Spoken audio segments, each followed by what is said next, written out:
ప్రియ భగవద్బంధువుల్లారా, ఈ నెల రోజులు ధనుర్మాస సందర్భంగా తిరుప్పావై పాసుర విన్నప కార్యక్రమం దిగ్విజయంగా జరిగింది. మన అందరికీ ఆ గోదా రంగనాథుల కరుణా కటాక్షం పుష్కలంగా ఉండాలని మనస్ఫూర్తిగా ప్రార్థిస్తున్నాను.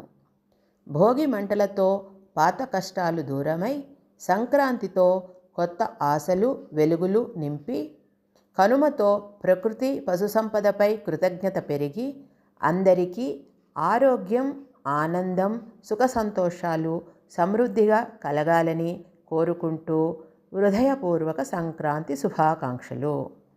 ఈ నెల రోజులు ఉదయం హరిదాసుల సంకీర్తనలు గొబ్బెమ్మల పేరంటాలు ఉంటాయి. భోగి రోజు భోగి మంటలు భోగిపళ్ళు బొమ్మల కొలువులు మొదలైనవి ఉంటాయి.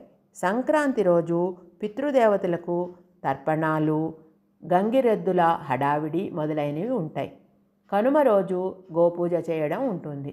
ఈ 3 రోజులు విభిన్న కార్యక్రమాలు బంధువుల సందడితో అత్యంత ఉత్సాహంగా పండుగ పూర్తి అవుతుంది. ఈ వివరములతో మీకు విడిగా వీడియోలు చేసి మా ఛానల్లో పెట్టడం జరుగుతుంది. మీరందరూ కూడా ఆ వీడియోలను చూసి ఆనందిస్తారని ఆశిస్తున్నాను. మీ అందరికీ మరొక్కసారి సంక్రాంతి శుభాకాంక్షలు. Thank you.